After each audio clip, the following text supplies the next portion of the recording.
నాతో పాటు సురేఖ గారు ఇద్దరం కలిసి ఇక్కడ మరి మాజీ సీఎం గారు ఆపోజిషన్ లీడర్ గా ప్రతిపక్ష నేతగా ఉన్నటువంటి కేసీఆర్ గారిని కలిసి మరి జనవరి 28 నుంచి 31 వరకు జరిగేటువంటి మన రాష్ట్ర పండుగగా మరి దేశ విదేశాల నుంచి కూడా ఎంతో మంది భక్తులు వచ్చేటువంటి పండుగ మరి కొంగు బంగారంలా కోరిన కోరికలు తీస్తున్నటువంటి సమ్మక్క సారలమ్మ మహాజాతర జరుగుతున్న సందర్భంగా మరి మాజీ ముఖ్యమంత్రి గారు గౌరవ శ్రీ కేసీఆర్ గారిని నేను మా అక్క సురేఖ అక్క గారు అదేవిధంగా ఇక్కడ ఆకాంక్ష గారు మన జిల్లా అధ్యక్షురాలు మా ములుగు జిల్లా అధ్యక్షుడు డిసిసి పైడాక్ల అశోక్ గారు మేమందరం కలిసి రావడం జరిగింది.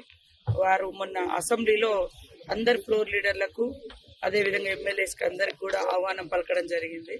కాబట్టి ఆ రోజు మరి మేము కేసీఆర్ గారు టైం అడగడంతో ఈరోజు వారు మాకు టైం ఇచ్చారు. ఆ టైం ప్రకారం ఎలాంటి రాజకీయ సంబంధాలు కాదు, ఇది ఒక ట్రెడిషన్, ఒక సాంప్రదాయబద్ధంగా నిర్వహించుకునేటువంటి జాతర.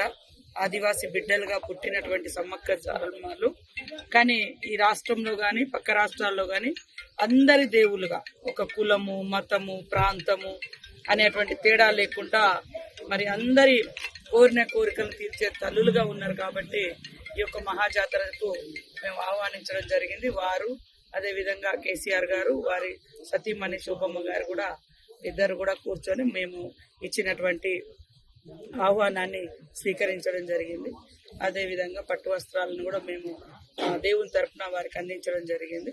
వారు కూడా సంతోషంగా స్వీకరించి రిటర్న్ మాకు కూడా ఇద్దరికి చీరలు పెట్టడం జరిగింది. సంతోషం.